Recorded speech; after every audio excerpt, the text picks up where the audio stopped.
radio for the masses. Headline edition, July 8, 1947. The Army Air Forces has announced that a flying disc has been found and is now in the possession of the Army. If the game is rigged, change the game. Game changer. I occasionally think how quickly our differences worldwide would vanish if we were facing an alien threat from outside this world. This is Fade to Black with your host, Jimmy Church, on the Game Changer Radio Network.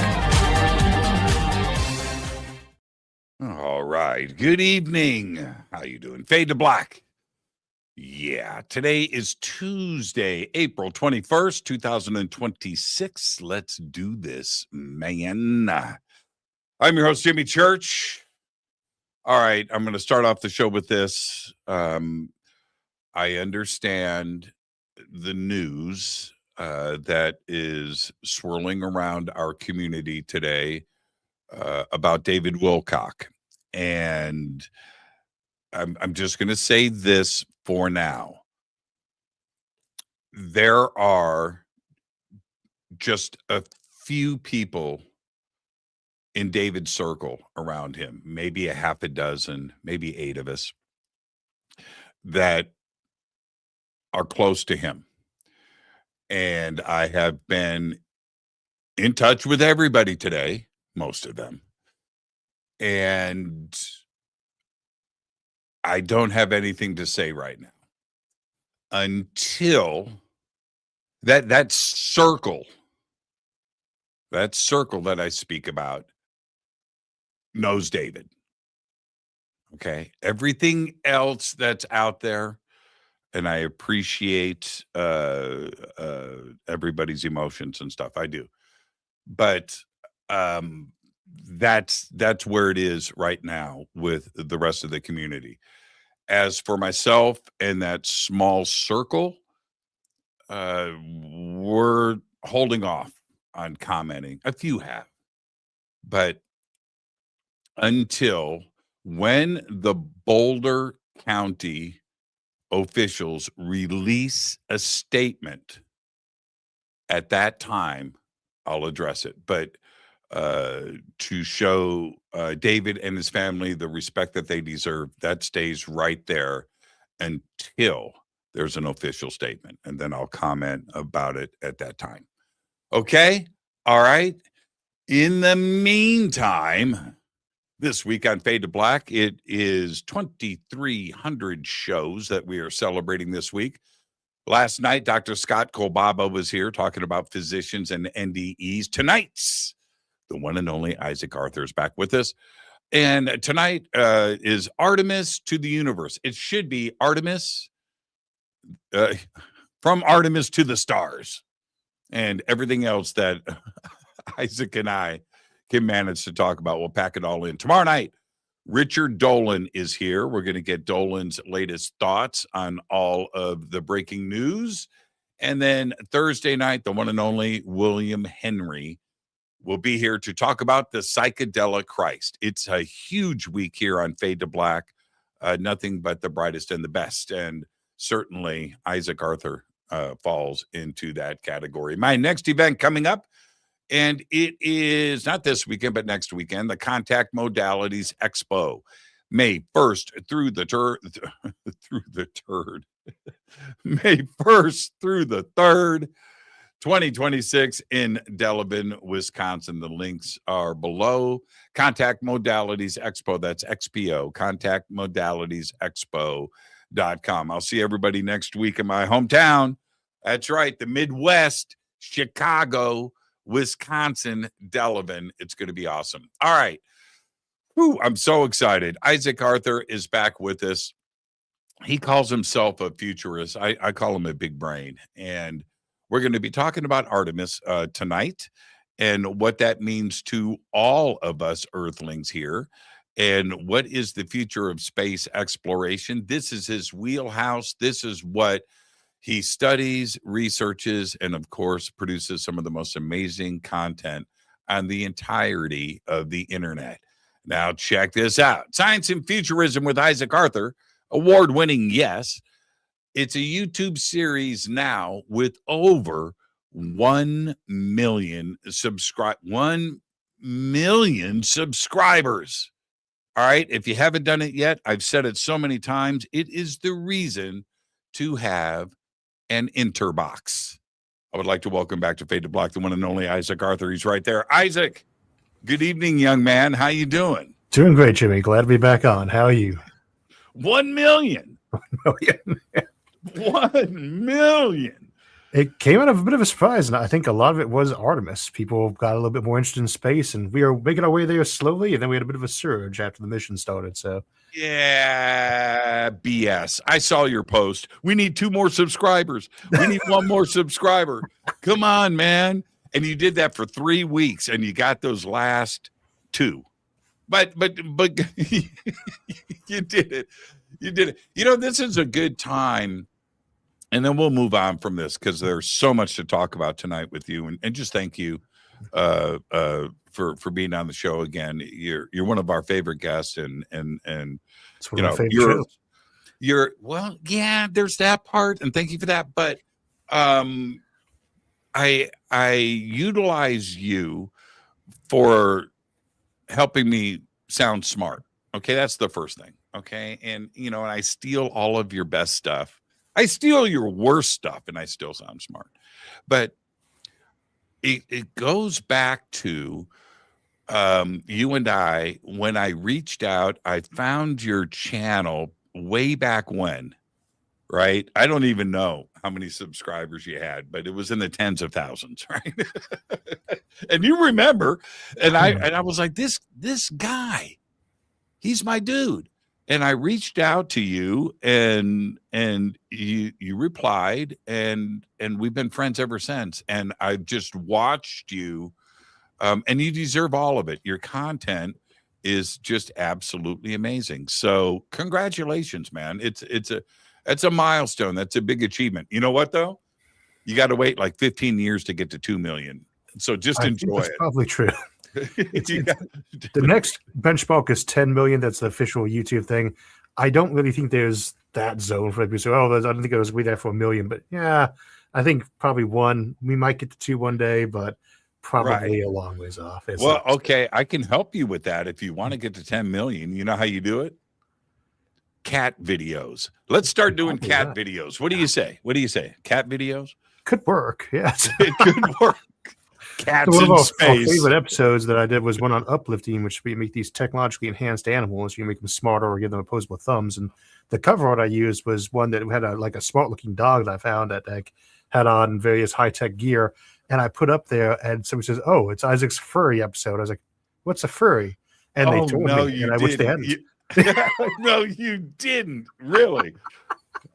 Oh, that is hilarious. That is hilarious. But you could do that, AI now.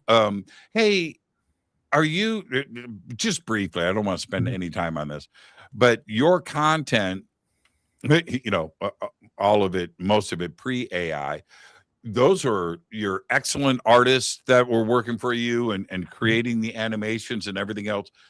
Have you jumped on the AI here and there? For we've for experimented production with it, but I've used it occasionally for some cover art, and I'm mostly replacing those these days because a lot of it was I saw a cool piece of artwork on a forum, and I didn't know if it was an AI based one or how the person made it. It just looked nice, and I asked if they could use it. They said yes, but our original cover artist for a long time, he's still a very good friend, but he decided to get out of the industry completely because graphic art was just killing him, and he went off and became a park ranger and lost 50 pounds and turned a much healthier skin, shade of skin.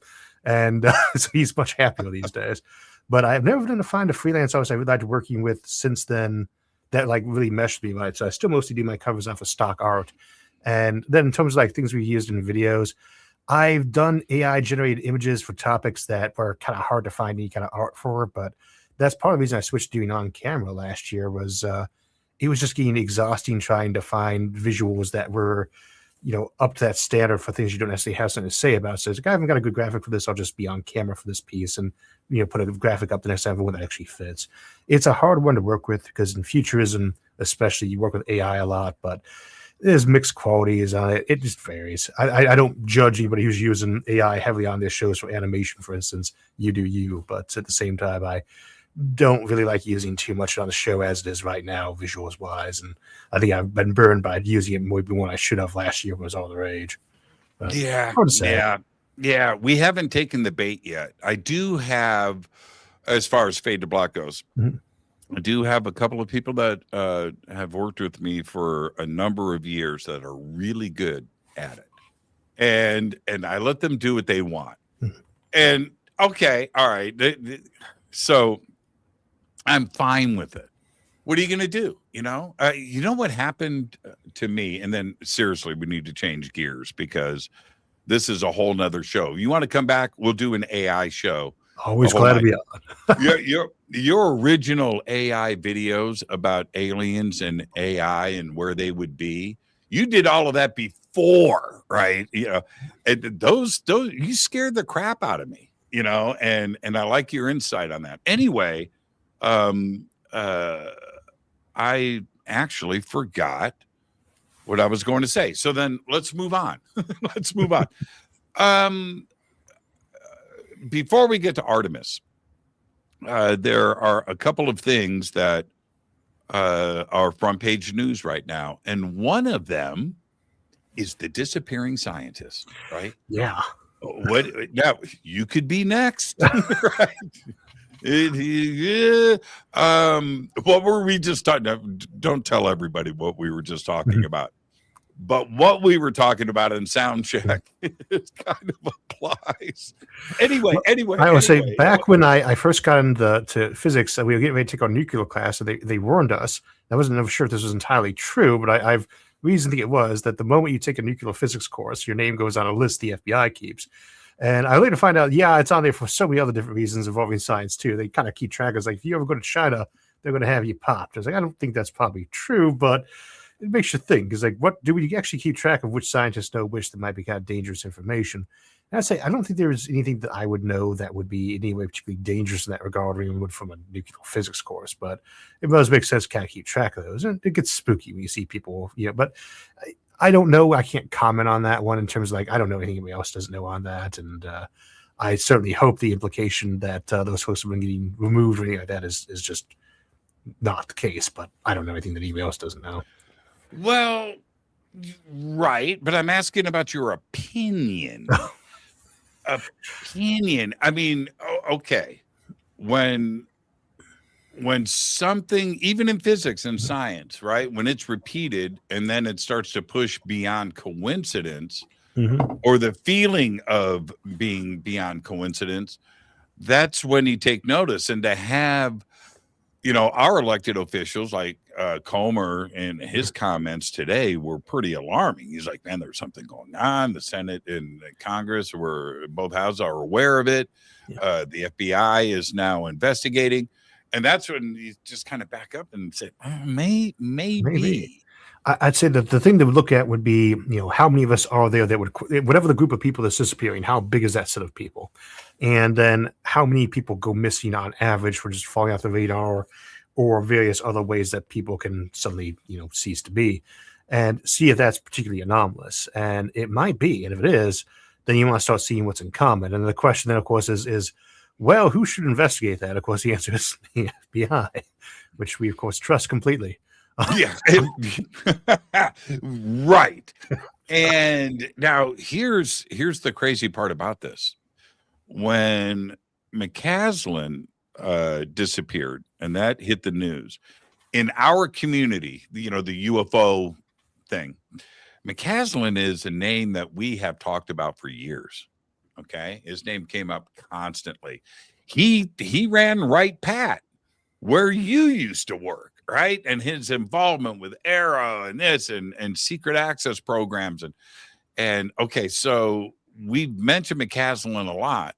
And when he disappeared, we were, that's that guy. Okay. All right. So there's that. But trip on this. A few days later, after the news broke about McCaslin, I live out here in Palmdale and in the desert. And just south of me in the mountains, a few miles, just right there, is a little tiny, call it a town, a collection of houses in the mountains called Vallermo. And it's literally a stop sign. It's an intersection. There's a physicist at JPL working with the James Webb, looking for alien life and water on exoplanets. That he's the leading guy, got shot in the head and murdered on his front porch, shot in the face.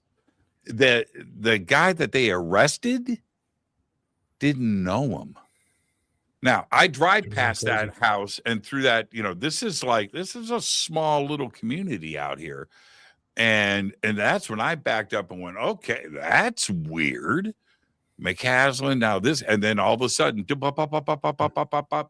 all of this happened. So it feels strange to me. It just does. Could be too. Again, without knowing what the actual real numbers look like in terms of like, I really have no idea what number of physicists, for instance, go crazy each year. Some would say all of us, but of folks who go off the radar or the map, what does that number look like for society? Usually, you'd be able to kind of rack that up and say, well, this is what it would be, and see if that, and maybe that's what the FBI would do. They say, well, that's what it is. Doesn't mean it could be the case and nobody was going to believe them anyway, I'm sure, but it might be that we shouldn't. I don't know, because it's weird, right?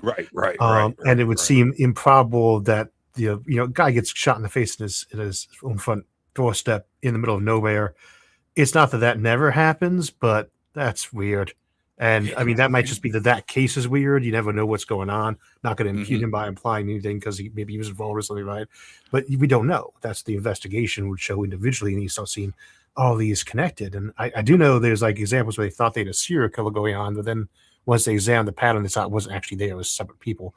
But other times they didn't see the pattern and they find it was, right? So, that's outside my zone of knowledge. I just know that I personally don't have any knowledge of UAPs or anything like that. Well, okay, which brings me to my next question. I remember, this is probably 10 years ago when you were on the show the first time, and you and I got in a nice spirited discussion. It wasn't an argument, wasn't quite a debate. It's only been 10 years. It could have been 10 years already, yeah. Yeah. It is 2026, Isaac. Yeah. Just filling you in there, astrophysicist dude. Is this. I remember you and I going back and forth about what could be visiting this planet. Okay. And it was a fun comment. We've actually had that conversation probably 20 times now. But it has never been in Washington like it is right now, where Representative Luna announced a couple of weeks ago, I've seen 46 videos that will freak the world out. And I'm asking the Department of War to release those videos to the public. And she gave a deadline date, which, by the way, passed on Friday. The videos weren't released. But this is getting to the level of seriousness right now. What will it take for you, Isaac Arthur, to flip? To flip that there's something weird going on, or that specifically aliens? That aliens are visiting this planet right now as you and I speak. Probably I'd have to see them get down off the ramp, like how welcome high. I mean, Fair enough. I think you can have you have to ask, why are they acting this secretly? And there's a number of reasons that could fit. We all know a lot of theories on that, and they could work. But to me, if they're not trying to hide themselves, then they should be really easy to just pop out and say, yeah, this is us. Here we are. And that would get me for sure, right? Although I'd still go think, well, maybe it's a hoax of this type, or it could be like this is advanced AI, or somebody's playing it, whatever. It could be those things too. You never just completely go on board until you've had a chance to thoroughly investigate. But I can't think of anything from the UAP releases and disclosures that we're going to see on this. And I think we will get them, or at least in part, is going to be something that's too likely to change my mind, just because you can show me that. So wait, I'm going to interrupt. See, I'm going to interrupt you right now. I get all that, Isaac. I do. But if we get an announcement from the White House, we are not alone and we are being visited right now. Is that good enough for you? If he says it again the same day or a couple times the next day, yes. If he just says it once in passing, he has a noted tendency to troll people. So, well, it doesn't have to be. I'm not going to take the orange bait there, Isaac. I'm not going to take the orange bait. It doesn't have to be him, her, or whatever. It's just the announcement coming from. if the administration says we have definitely found this, again, I would check the next day. But if they're still saying a day or two later, absolutely. I know I'd miss my chance to have the scoop on that, but I don't do same day videos anyway, so it doesn't matter. If they come out and say we got this, I still want to hear why they're doing it now. And at that point, I'm very interested in the aliens, and I'm very interested in why it's coming out right now. But the next question that comes to my head is, why were we keeping it a secret? What do the aliens want? What do they like? And why are we doing this right now? Why are we letting it out finally now? Because those are questions that have a certain amount of immediacy. I might have to eat my hat about there not being aliens visiting us at that point. That's okay. Hat's going to be tasty in the right circumstances. I'm more worried about what does this change about the fundamental worldview we're at, because it is a really worrisome question. If you got an alien comes out and says, well, we've been watching you guys for last century and we didn't bother to speak to you until now, and say, why not? What were you up to? Well, and here in your defense, my friend, nobody wants aliens to visit this planet more than you. It's all you. That's your content. It's a big one we talk about a lot. That's right. Yeah, I feel like the arch skeptic on aliens who talks about but the thing is, it's not that I do or don't believe in aliens. I don't know. I assume there probably is alien life. I just tend to think that something in our fundamental assumptions about how the universe works then has to be a little bit off. And that's, hey, why not? There's a lot of things about the universe that we've gotten wrong in the past. So we found out, oh, hey, the universe is not configured the way we think it is. Certain things are not the way we thought they were. Certain physical reality laws are not what we thought they were. And that point that says, okay, well, I was wrong about that stuff. So the math changes. Okay, that you have some humility and say I was wrong. I don't think that we can have aliens regularly visiting us in the way we tend to picture it, X-Files style, whatever, and have the rules of the universe be what we think they are, quite as they are right now. I think we'd have to have something fundamentally wrong. But again, it wouldn't be the first time, would it? Okay. I have seen things. You know this. We've talked about it a lot. If you were standing next to me at the moment of crazy, because it's nuts when you see it, right? This is how you would apply it. And if I'm wrong, you correct me. But you would look at it and go, okay, let's try to figure out what we're seeing. Let's explain this. All right. Me, I'm just like, that's aliens, right? you know what I mean? And that's your way of digesting it and going through it. But you have an open mind. And if you did see Crazy Town, that paradigm shift, I would really enjoy the expansion of your content and watching you get to 10 million subscribers, because your job, what you do now, would be so extraordinary if ET was here, in your view. Just think about how everything, your show, you know, man, we could do like a best of all the times I was incredibly wrong. Right. It wouldn't, your career doesn't end. It a lot of explodes. times what we do is we pick a topic from we pick some trope from science fiction, like the very quiet aliens or the very purposeless aliens or the whatever it is, that trope from sci-fi, the warrior alien species, and we just try to we look at what it is, we try to pick it apart. And the approach on that isn't just about skepticism. Skepticism can go over the top sometimes too, to be cynicism is not right then, but it's to kind of take this philosophy I have, which is best described by the idea. I've suddenly forgotten his name, but worked with Buffett a lot. But he said that when he was in the Air Force, he's a weatherman in the Air Force, he'd always try to figure out how to crash the planes, because that way they could avoid having them. Charles Munger, that was his name. That's right. How do you avoid doing this? You crash, see, how would I crash that plane? I try to do it the same way on things like this, because I don't know all the various options that are out there. But I can take a theory and say, if this is what their motivation and capability is, what would they basically not be doing? What would make no sense for them to do? And, or, how would this fail? Why would you keep doing this? And so it's like, well, why would you go hunt an alien species on another planet? And say, well, maybe you're really into the, hunting them for the kicks of it, Predator style, but why not use virtual reality? Why not have some clone colony someplace you do this in? Why make that huge long trip? And then I do have to remember there are people who cheerfully drive halfway across the continent to go spend thousands and thousands of dollars to hunt a deer or an elk or a bear and say, that's not my cup of tea. And it might not be 99.99% of the population's cup of tea. But when you start dealing with populations of the billions, trillions, or whatever some spacefaring empire might have, it's someone's cup of tea. So you kind of have to be kind of careful on that one of saying what people would or wouldn't be motivated to do. And I think that is kind of the approach you do on this. Say, if it was X, what else would that imply? And if it wasn't X, what else could it be? Not just, well, it could be whatever. And it's fair for me to look at a dot in the sky and say, I don't know what that is, and leave it there. Because I don't know what it is. I can't tell. People say, show me this video, and what do you think that is? A glowing dot. It could be an alien. It could be anything. I have no idea. It's not my area of expertise. But you can then say, well, what could it be? And there's a lot of options. I think that, I like to use the example. It could be a time traveler from the future, which is a joke on a couple of movies I was fond of. But it could be people from all universe. It could be so many things. And the thing is, I would hate to say it was definitely X because that's what I thought it was. And then later on realized that I ignored Y, which was even maybe weirder because I decided it was definitely X. And I think that's kind of the approach on anything that isn't limited to aliens. It's kind of an approach for any number of situations where you're looking at astronomical phenomena. You say, well, what is X? And say, but I don't know. It could be many That's things. why it's called X. Yeah. That's why it's called X.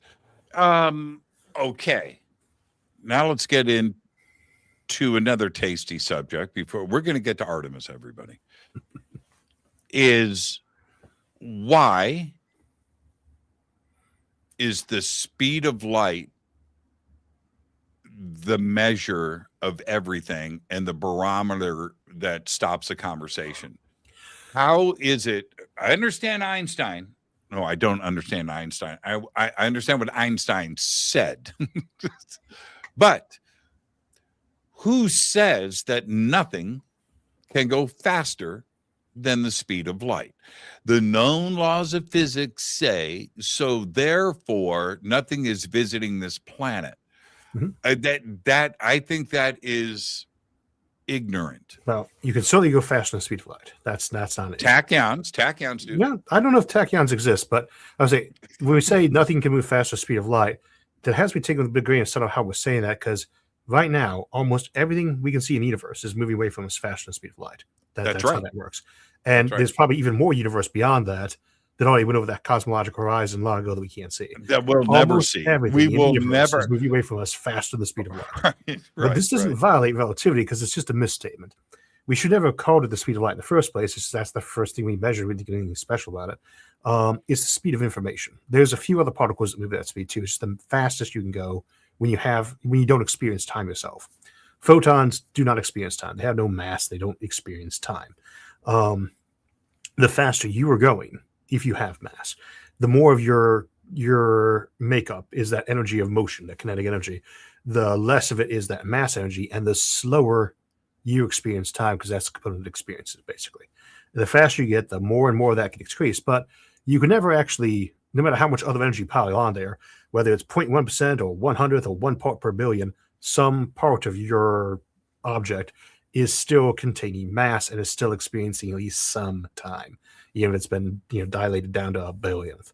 And so you can never quite get to the speed of light. And as you know, you've got no mass, you can go to the speed of light. You can go faster than that if you have imaginary or negative mass. But I don't like things like negative mass or imaginary mass. I don't feel like they are, strictly speaking, physical. And I dare say calling them imaginary numbers was not an accident nor inappropriate.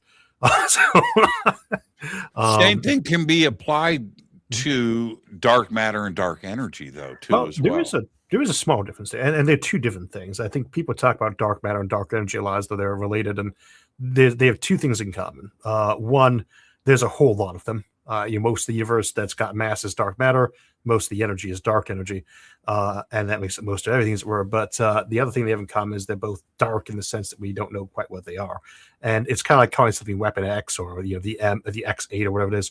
That's the thing you slap on it when you don't know. We also have dark flow, which is also kind of tangentially related. Them and a few other more obscure ones, but dark matter is, I think, a lot more solid. Not that I don't think dark energy exists either in this case, but what it is we don't know, but that it exists, or at least that something's exerting gravity. That one is pretty baked into me now. There are some alternative options. Slow light was one I saw getting a new theory about from a gentleman in India, I believe, just a couple of days ago. And I wish I could remember what it is. We can Google it, I'm sure. There's a number of different ones where people have considered that are alternatives to either dark mass existing at all, or dark matter existing at all, or something else that's generating that mass. That might be what type of thing it is. It might be WIMPs, machos. There's a number of varieties, primordial black holes, and you look through those, and there's a lot of reasons to doubt them. But there are a few things we can speak to with a decent amount of certainty where dark mass is concerned. Dark matter is concerned, and that's kind of slow and cold, relatively speaking, because it clumps up around galaxies. If it was faster, it have escape velocity from those galaxies and not hang around. And you can see that clumping effect. You can see it early too, which is, so you say, what if it's secretly, aliens? Well, if it's secretly aliens, they were secretly, hoarding around galaxies 13 billion years ago, and they might have evolved faster than us, but probably not that much faster. Now, I could turn that on its head and say maybe they imported themselves from another universe, and this is the place they settled out to. They could have arrived here right after the surface of last scattering moment of the CMB. But realistically, dark matter is the solidest one we've got. Now, until we find one single particle of the stuff conclusively, skepticism is fine. That's right. Was it? Just give me a yes or no answer on this. Is dark matter and dark energy? Mm-hmm. They're called dark because we can't see it, right? Yeah. It doesn't emit light. Okay, so but just yes or no. Don't give me the Isaac Arthur 30-minute answer. We got to move on. Dark matter and dark energy, were they created just so the math would work? Dark matter, no, unless you count the rotation of the galaxy issue. That's Zwicky in the 30s. Okay, dark energy. Dark energy, yes. Initially, yes. Stop right there. Stop right there. Okay, perfect. That was a good answer. That was the answer I needed. But what if, because there's a reason for my madness, Isaac, you know that by now, is this. What if dark energy is thought? What if dark energy is consciousness? What if dark energy is thinking? You think it's possible? Possibly. Are you familiar with the mega point cosmology? Nope. But if it says that, I agree with it. It kind of does, right?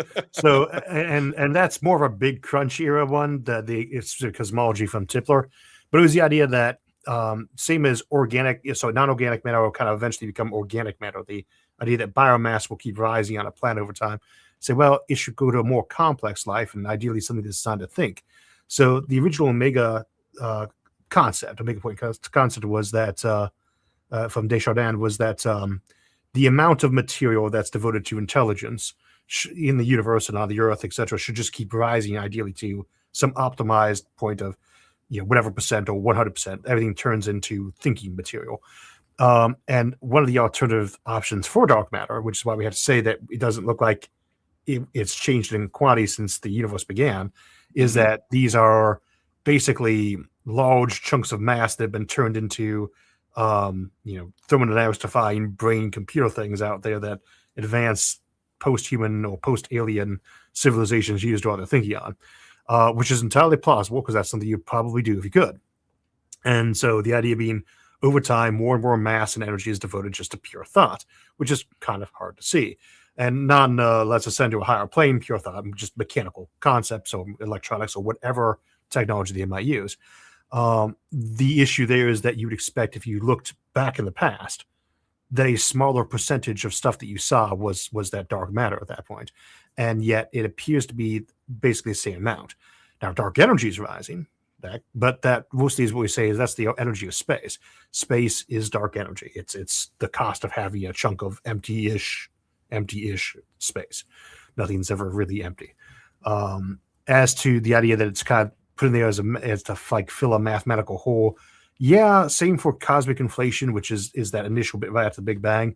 They're there because there's a hole in the theory that doesn't fit.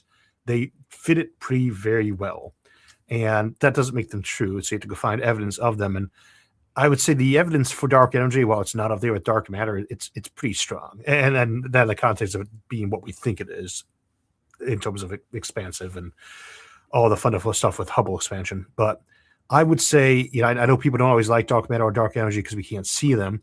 We could probably eventually see dark matter. We can absolutely see dark energy. That's that expansion. There's just nothing to see. You Well, can't we see the force. Yeah. Well, I mean, do you see electromagnetism? Can you see? I do. You haven't done yes, DMT okay, you're right. yet. We You actually haven't all done- see electromagnetism because that's all photons. But We're doing do it you right see the now. kinetic energy of a baseball? And Right, then right. do we see the inside of the Earth? We don't see. No one's seen the inside of the Earth before, but we know what it's made out of. I don't hear Well, people objecting. theoretically, we do. Yes, it's hard to prove. That's it. You know what? You brought up one of my favorite points. Let's look at the sun. Mhm. You can use Let's the not Earth look at as the an sun. example. Do Yeah, not yeah, look at the sun. yeah. Man, you're such a geek. You love that too. You love being a geek. You love being a geek. It is when somebody says, "Well, okay, so we've got a hydrogen core with the helium shell, and then it's going to but this red dwarf, it's already done." Oh, okay, you know what? Nobody knows. It's theoretically, I love it, but does anybody know? Does anybody know? We don't know how the Earth got here. We don't really we don't know with any everything. certainty about that. And of course, this is just doesn't match the natural theory very well. And say, okay, when I nail it down this well in the model of what I predict, and that's what we find is the case, that tells you that probably is right. And there's a lot of ways to confirm that. That information knowledge thing, that's more of a philosopher's issue, not what it is from a science standpoint, at least. A certain level of comfort that's never 100% certain. But you always have to say, this is what it would be if it was a natural universe. And we're looking at, we examine this as scientists. We study the physical natural universe. And natural philosophy is the original field it was from. And that's actually what physics is called in some of the languages is natural philosophy. But that doesn't mean that what you're looking at is actually the byproduct of a natural act. We could, for instance, have had our planet be made in a giant planet manufacturing facility, Magrathea, for instance, from the Hitchhiker's Guide to the Galaxy series, for being a giant computer to figure out how the universe works. And if they just wanted to look like it was natural for whatever reason, they could probably pull it off in a way that we wouldn't be able to tell. Now, does that mean that all of our theories are wrong if it's based off that?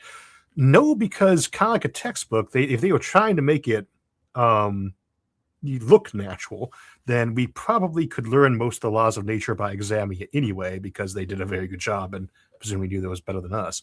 So even if we turned out that the sun was made or the earth was made by artificial efforts, divine or alien or have your pick, that does not mean that studying them is bound to produce flawed results.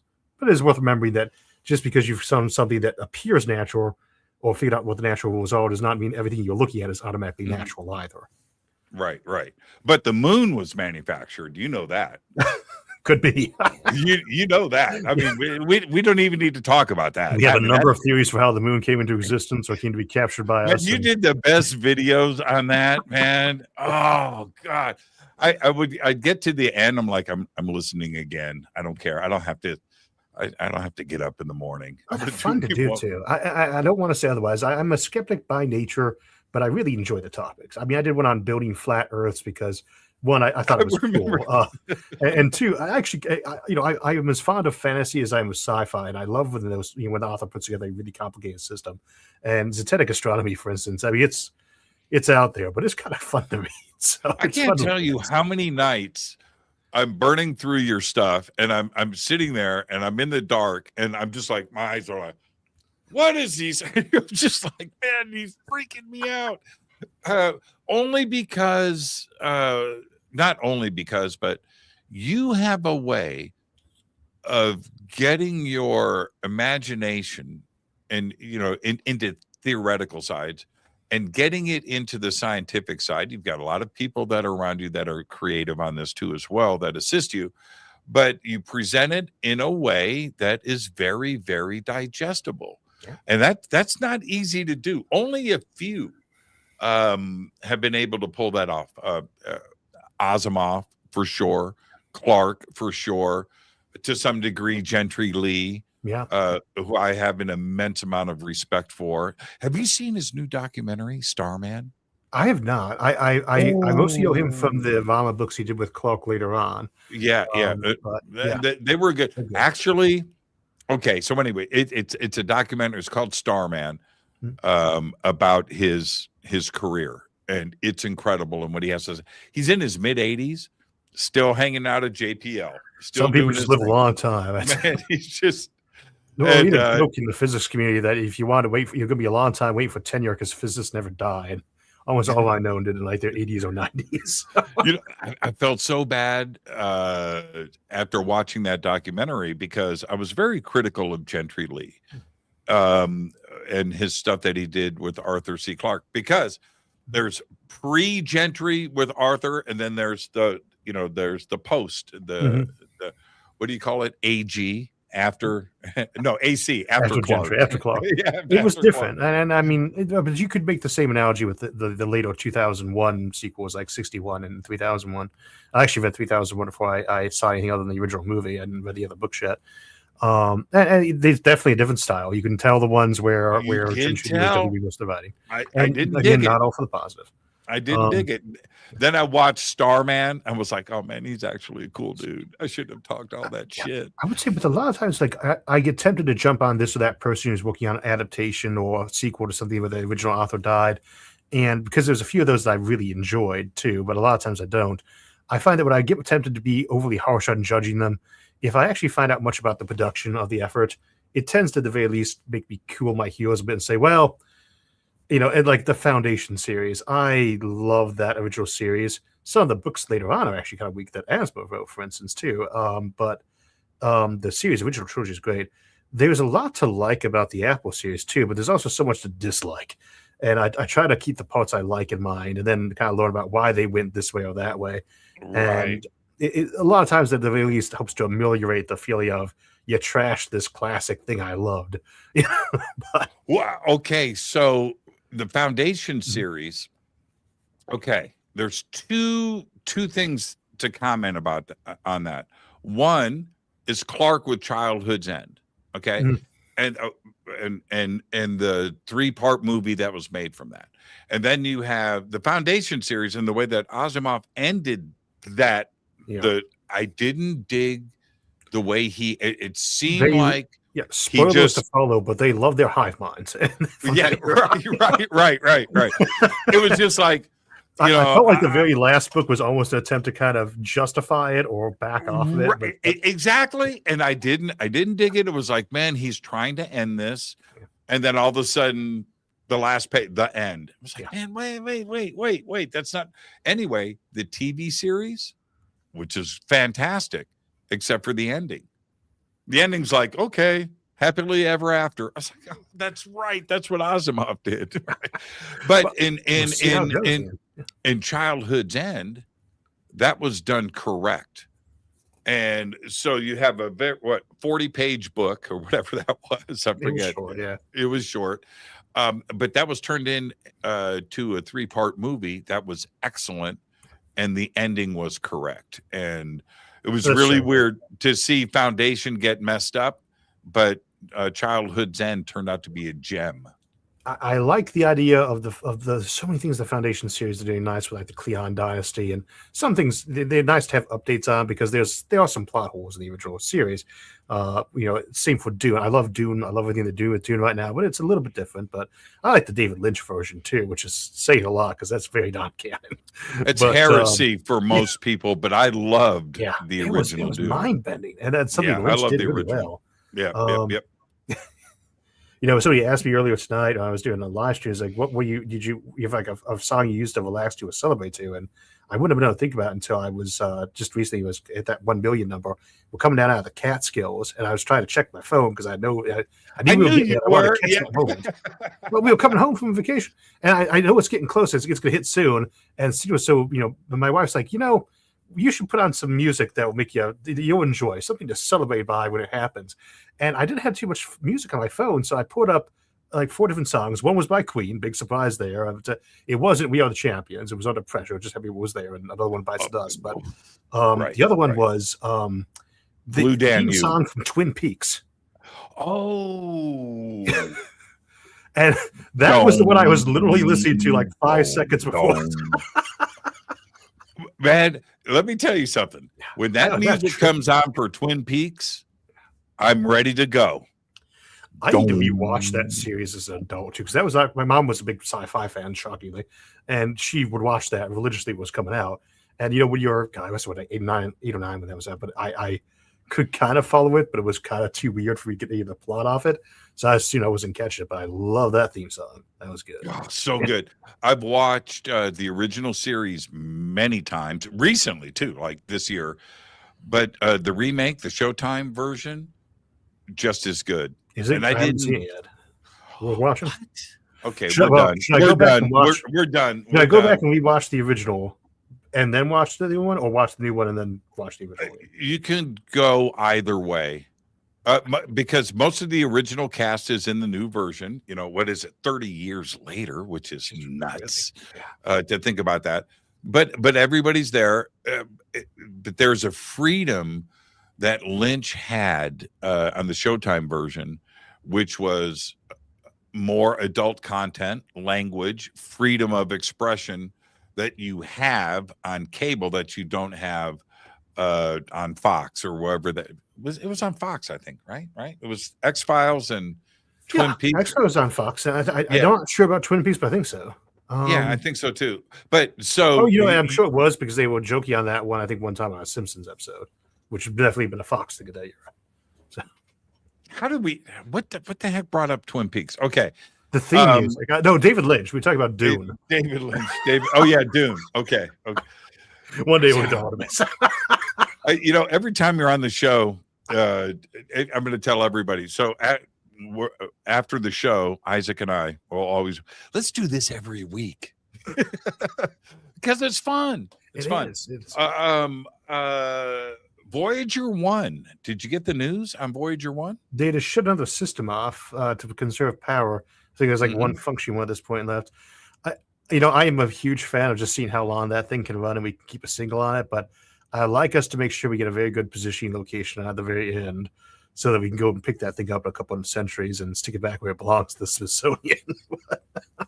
But I'm sure someone's going to go out there and grab that thing. Probably, maybe my fun thing for like treasure hunters in the 24th century. You should go find Pioneer, go find Voyager, go find all. Wasn't that the first Star Trek movie? Or the second one? Oh God, yeah, you're right. They were down first with the motion picture. V'ger. Yeah, V'ger. Yeah, the gigantic cloud because of the solar system. Sometimes V'ger. That was a weird movie too. You know what? I liked it. It was good. It was good. It was good. It was. I think they was trying too hard to be 2001. Wrath of Khan was like the film. It still holds up too, but they just had so many long cinematic scenes where it's like, let's look at the special effects while we play music, and it didn't quite work out ideally, I think. But okay, man, let's just stay on this subject. I'm having too much fun. What did you make of the latest Star Trek Academy? I haven't watched it yet, and I'm worried that I'm not going to like it when I watch it. I'm not any of the people. Like, people said, well, you need to go around watching Pantheon. It's like, okay, I will try that out. Or you need to watch this, and I haven't got around to it yet. And I'm always behind on these things. And yet I'm thinking, other than like, I'll love it because Robert Picardo was in it, maybe. But my impression was that it was a lot more dystopian than I usually think of Star Trek as being. And I'm okay with that in small pieces. Like Deep Space Nine was kind of dystopian at times. It's one of my favorite series. But I got the impression that I was not going to like that future that they had put together as like a post-horrible event thing. I could be wrong. I haven't seen it yet. Well, it's the Academy is in San Francisco, where it always was, right? In previous movies, so it takes place there. Holly Hunter is the director of the Academy, which I thought was a strange casting for that role. The only piece that I've seen was her kind of in a commander's chair or couch. She grew on me over time. But okay, so let's back up to the previous series from that, which is Strange New Worlds. What did you make of that? The parts of it I've seen pretty good. Say for Discovery, better than Discovery. I was kind of very disappointed in Discovery when it came out. What? I didn't like the first. I've not seen all of Discovery. You know what? I liked the very beginning of Discovery, and then I thought, wow, we got. I mean, going back to the original scene where they're walking on this desert hill, you got Michelle Yeoh, and she's walking around. There's an awesome captain. You see how small she is, and I'm like, oh, I'm gonna like her. And I kill her off. I was like, ah, this is. And then it was the Klingons looked weird, and I was like, okay, I don't like what they did with the Klingons in Abrams' Trek. I liked the Klingons of the original series and TNG and DS9 era. You know, Mike O'Dorn to me is the Klingon. You know, so. Oh, for sure. All of my Trekkie friends, when I bring up Discovery, I think they want to kick my ass. They didn't like nobody. And I was like, no, it was great. No, it wasn't, man. Watch. Choose your words wisely, church. Like I really enjoyed Discovery. I like the storyline, and you know, if you like, there are some really bad sci-fis that I love like crazy too. And I guess like David Lynch, people enjoyed his Dune. If you liked it, that's good enough.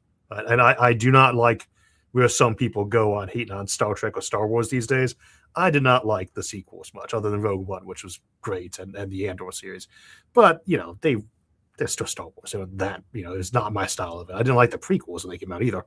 But you know, it is. I didn't watch the last season of Andor. I watched the first episode, and I heard the last season is slow to build, but it's good. It's really that's what good. Everybody says. Yeah. Hey, just wait. Well, okay. So I can't, just like you, I can't comment on Andor. Previous seasons, great. I really enjoyed it. I would definitely the beginning of season 2 makes you wonder, because there's some good stuff there. Where you're like, is this like we had to do a season 2 and we didn't know what to do with it, so we just made it. But then you start plugging together, and I rewatched those episodes after I saw the rest of it, and you can see why they put them in there. And then I went and watched Rogue One again, which I only seen one time before that, and I thought Rogue One was fine, but I liked the ending where Vader was killing people, of course, because that was my favorite part of it. I like Vader, but I went back and watched the film. I always thought the film was kind of meh, it was okay. Then I watched it after seeing Andor, though, going right from the end of season 2 into that was so good. It was so much better. So I did like Mandalorian, though. I did. I liked the season 1 was good. It was season 1 was great. Yeah. I saw bits and pieces of it. I think, you know, I liked Key Sackhoff coming because I loved her from Battlestar Galactica, but I don't, you know, it felt like they couldn't quite figure out what to do with the cast at that point in time. And, you know, I know there's a movie that just came out. I was about to come out for it. And I'm just not that interested in seeing it per se, but I think that was always aimed at a different crowd anyway, because there's such a focus on Grogu. My kids, when we got them, they loved him. They had all sorts of stuff that had Grogu on them. And I don't know if he'd been named yet at the time, but they didn't know what Star Wars was. Now my sons can't get enough Star Wars. You know what I tried to find? They don't make it, and they should. I tried to find a Mandalorian motorcycle helmet. That would be the coolest. That would be, wow, yeah.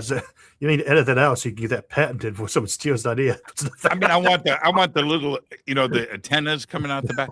I mean, and they don't make. You would think they would make a Mandalorian motorcycle helmet. Well, because they'd probably have to get that one with Disney approval. That one might be one of those definitely need a trademark issue on that. I didn't think about that. Yeah, still I didn't think about that. Yeah, maybe they'll think about it. But then there might be liability issues. They don't want to put themselves on a motorcycle helmet. Someone gets in an accident, it's the Mandalorian's fault. But I think the show was fascinating as a concept for the first season. But, you know, again, if it succeeds, you keep doing sequels. On the flip side, everybody hates Loki as a show. You know, things that came out on Disney Plus. Loki was great. Yeah, I loved it. And you're like, oh, it was horrible. So, it certainly had its weak points. I won't say otherwise, but it was a fun show. If it's a show about time travel, which is what Loki was centered around. Look, I've got a John Teeter T-shirt on right now. Are you hip to John Teeter? Okay, write this down. You're in your office. I know you have a pen, and you used to be able to write. I could steal them off my desk all the time. I got a pencil. There we go. Okay, I got a pencil. You're a physicist. You should have a pen. Does it have an eraser? Okay, It does. John, John Titor, Titor. Titor. Yeah, John Titor. Okay, that's your rabbit hole for the next 2 weeks. John Titor was a time traveler from 2036 that went back to the 90s and started posting online and also posted pictures of his time machine and the instruction manual. And then he disappeared. And he said, I'm out. I got to go back. Never, if it was a hoax, it's never been unraveled. And here we are. Good sci-fi on time travel in the 80s too. Although some of it was unappreciated. The Star Trek stuff, was it not Time War or something, but that was one. The one that Tech War that Shatner. Oh yeah, Tech Wars is great. Tech Wars is great. Well, I was going to ask you about 2 other series, and then we'll go to the break, and we'll come back and we'll talk about Artemis. Wasn't that what the show was supposed to be about? Jimmy, I'm only talking about Artemis on the show. Well, I got the email, and I was like, okay, man, we'll only do Artemis. For All Mankind. Have you watched that? It's on Apple. Yeah. It's got great visuals. It's nice as an alternative to. It's nice as an alternative to what things could have been. Yeah, well, I like all the history stuff too. Me too. I usually like mine a little bit further back, so it's disconnected from current events a bit more. But like that one show, Sliders from the '90s, medium budget Fox show. I think it was on Fox. Was that? That was a low budget Fox show. Well, you never seen low budget. You've seen Blake 7 from BBC. I haven't. I've heard about it. I've heard about it. It's good. Anyway. Sliders. You know why that show was so great? It's good writers, good storytelling. Yeah, zero effects budget. No, right? It was worse than what kind of props are lying around the studio that we can use? Yeah, exactly. Exactly. Okay, and the other one is The Expanse. Yeah. So I have not finished that one either because I got through season 4 and I'd read the books. They were starting to diverge, and I made myself stop because I watched the 4th season and said I got to try the books. And I started reading a little bit ahead. I was like, I better stop reading ahead, or I'm going to get upset because it's kind of a different series to some degree. And so I stopped reading the book series, book 4 or 5, and the show I haven't saw the last season yet. So. I'm not gonna spoil it for you, but the last season is extraordinary. But what I really, and Thomas Jane, one of the stars of the series, is a really good friend of mine. I've known Thomas for. I've known him. I've known him. Yeah. In The Mist, he was great in The Mist. Another one of Travolta's good ones too. On that one was a good film. But and he's been on Fade to Black a few times, and on my TV show too. I'd love to get an autograph with him. He's great. Whenever done, I'll take care of that tomorrow. So, but anyway, the way that The Expanse was written, it's not really science fiction. It's just science. It's really could play out exactly how it's laid out in the book, except for the ending, which I'm not going to get into. But the colonization, of Europa and Titan and Mars. Right. I mean, there are things that would diverge that weren't quite there, and the books are a little bit better about that in some spots. But you got to give some amount of we need a plot. You're running out of air or water. We see this in like Total Recall, good film there too. Why are you running out of this thing, which is a byproduct of the very stuff that you'd be doing there? You're hauling kilometers of ice around to do terraforming projects. So you should not be running out of water. Quit being a geek. Just enjoy it. I do enjoy it. I enjoy Marvel movies, for God's sakes. There's no science there. Your wife, you must drive your wife crazy. We watch cooking shows together. History of cooking shows. That's what but she's as bad as I am in her own zones about that. That's not how that would happen. Let's take our break here. By the way, congratulations on being the best dad and the best parents in the world. I watch your posts. No, seriously, dude. There's a special place in heaven for people like you and your wife. Wow. All right. So I just thought I'd mention that. I do stalk you. Do I seem like a stalker? No. No. Do I seem like I'm stalking? Oh, by the way, I love your new shoes. No, I'm kidding. All right. So, our guest tonight, the one and only Isaac Arthur. When we come back, it will be Artemis, from Artemis to the stars. When we come back, Isaac, you stay right there. I'm your host, Jimmy Church. This is Fade to Black. Stay with us. We'll be right back after this short break.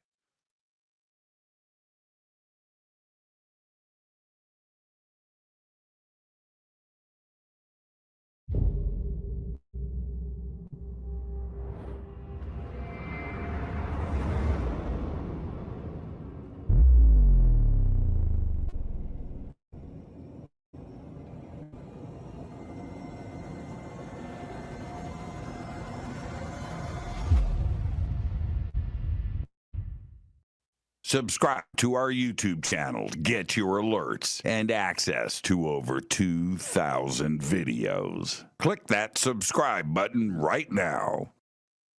Contact in the Desert is back. Come see a legendary lineup of iconic speakers, including George Knapp, Jeremy Corbell, Daniel Sheehan, George Norrie, Whitley Strieber, Chris Ramsey, Dr. Diane Hennessy Powell, and many more. Join us in beautiful Indian Wells, California, May 28th through June 1st, as we explore infinite realms. Get your tickets now at contactinthedesert.com. I'm heading back to the Midwest for the Modalities XPO, May 1st through the 3rd, 2026, in Delavan, Wisconsin, at the Lake Resort. It is beautiful. This is a great conference right in the heart of the Midwest, where I'm from. I'll see you there. Just go to Contact Modalities Expo. That's XPO.com.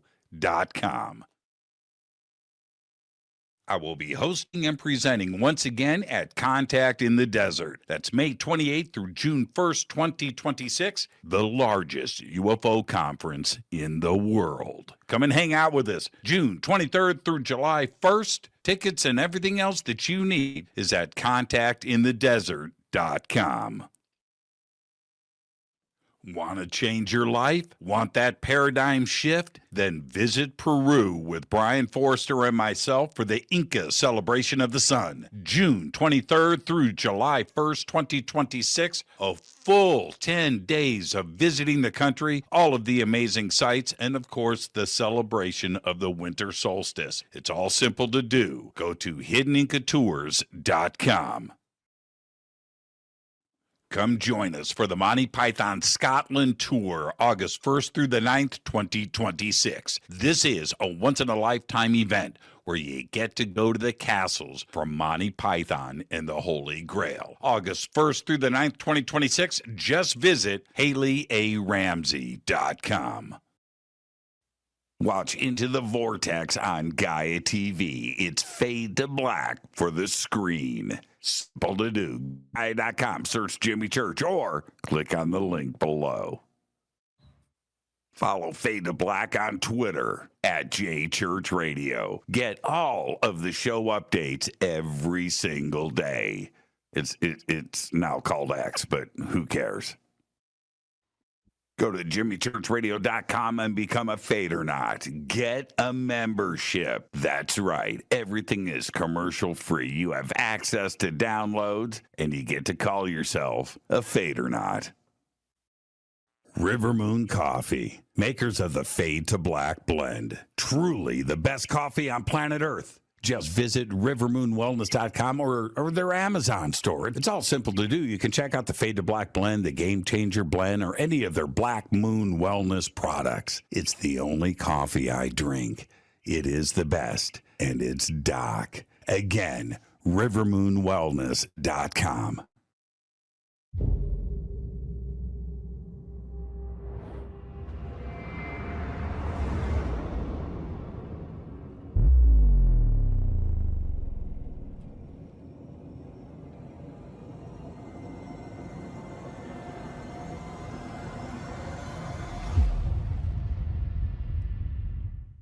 All right. Welcome back. Fade to Black. I am your host, Jimmy Church. Tonight, the one and only Isaac Arthur is here. Yes, Artemis to the stars. Let's go ahead and get into this. Isaac, last month, NASA and Jared Isaacman made a pretty amazing announcement, which I know that you're familiar with, but that this year in 2026, we are going to launch a nuclear powered spacecraft to Mars. Now, what do you make of that? I think that realistically, if we want to do Mars any kind of, well, you could do it without nuclear, but doing it with nuclear is just way easier. And so I'm glad they're finally stepping up on that. Do you believe it? Do you think that they're really that? I mean, it seems like making it happen this year. It can be done. It's not that hard to throw a reactor together. Where's the development? I haven't heard about any testing. Of testing, testing is tricky. We have a lot of testing on that. One of the things we like about a potential moon base, test nuclear devices there again. But we've been testing nuclear propulsion, thermonuclear propulsion or nuclear thermal propulsion, excuse me, since the 50s. Stanton Friedman was a big part of that. Ion drive concepts. Freeman Dyson did a lot of that one too. And there's been a lot of looks at over the years. And it's past time to put together. There's so many designs already set in place that would be very easy to clap together from something else. I haven't followed the exact tech details of what they are discussing. I'm not really sure how much that's really been put around. And I've heard a lot of speculation too, so grain of salt. It can be done. Will it be done? Ask me the day after it launches. It seemed like, well, it did. It just came out of nowhere. Yep. I haven't seen, and I stay on top of this. All of my producers here and Renee and stay on top of this, these kind of scientific discoveries. And it was just announced. It's not like we had previous announcements of a nuclear engine propulsion system, and this is what we're working on, and it's possible. No, it's just like, okay, we're going to do this in 2026. So yeah, I'm with you. Let me know when it's happening, and we'll check it out. I'd like to see it happen, though. I'll say that. There was another announcement that came today, and then all of this has to do with Artemis. The next Artemis mission is called the FM2. Do you know what that is? It was announced today. They're going to, you ready? They're going to start a fire on the lunar surface to see what happens with a fire. They don't know. Now, I suppose, so they're going to do 4 solid fuel rocket boosters. They're going to launch them to the moon and start a fire and see what happens. We've technically done fire with the thrusters we had on there, I would think, but it would be interesting to see how things actually burn in that environment at lower gravity, because and this is a big one. We don't see fire as much as our ancestors did. It was every day to them, but we have it everywhere. It's what runs everything, and when it doesn't act like it's supposed to, those things don't work either. And a little gravity goes a long way, but things act weird in zero gravity if you try to do them. Fire does not burn like people expect it to. So there's a lot of experiments that I so want a permanent lunar base. You can question whether or not it's really economically viable at this time to be doing it, or if we should wait another 10 years, things like that. But to me, it's so worth it. And we should, shockingly, I guess. But I like to see it there. I think that the South Pole region is a good place to put one. There's a lot of debate on where that optimal place is. I think that's, I still probably tilt towards the South Pole a little bit. I'll probably get some nasty grams about that later. But I'd like to see us land. Go where the water is. Go where the water is, and go where you can get it out. And it is. Yeah. Go where the stuff you need is nearby, and you can actually access it, and send some people there to actually find out for reals, because rovers have come a long way, but they do have real limits as to what they can do, especially in limited time windows, limited instrumentation. We use them right now not because they're better than humans, but because you can't get humans there safely economically. And that's easy to forget in the future. We always talk about how, well, the future of space is all about robot probes. To some degree, yes, but right now they certainly aren't. We use them because we can get them there. If we get a person there, we use a person. Yeah, for sure. I remember you and I discussing this a few years ago. The now I'll say infamous. There was a NASA press conference 7 years ago where they were talking about going back to the moon, and one of the NASA engineers said, "Well, it's a famous quote now. Well, when we figure out the Van Allen belt, we'll go back." And everybody grabbed onto that going, well, wait a minute. It wasn't an issue with Apollo 11, right? Why is it suddenly an issue now? Well, okay. Did Artemis 2 really happen? I think that, we can have the debates about whether Apollo stuff happened. I obviously tend to feel very firmly they did. But, Artemis 2. We certainly could have faked it if we wanted to, but I don't think our government's hobo keeping these things these days. Yes, it was real. How could it was real all the way down to the stupid stuff. The toilet. But okay, so I say all of that in jest, kind of. Am I? I don't know. But apparently they did overcome the Van Allen radiation problem.